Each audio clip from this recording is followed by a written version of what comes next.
Од наредниот петок може целосно да биде блокирана во работењето институцијата државен ревизор, бидејќи тогаш му истекува мандатот и навршителот на должност, односно заменикот Насер Адеми.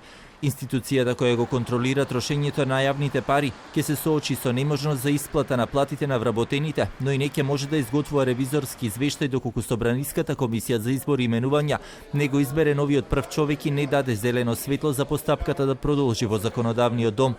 Оваа комисија веќе подолг период е заглавена во своето работење поради моменталната распределба на силите, а ниту денеска не продолжи со работа, иако председателот на комисијата Илија Димовски ги имаше закажано продолженијата на седниците.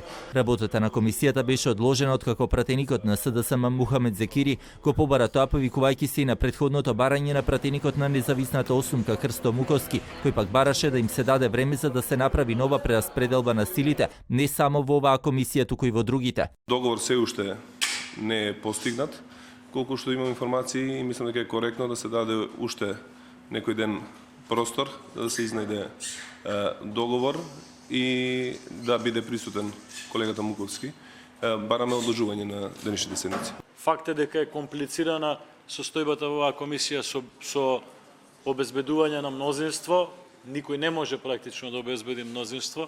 Може да се случи за различни одлуки, различни бројки да излегуваат на крај, да не бидеме ние како комисија причина да нешто на погрешно да оди во собранието. Затоа го прифаќам барањето на колегата Мухамед Зекири. Тука ја прекинуваме денешната работа, ќе бидете известени дополнително. Благодарам.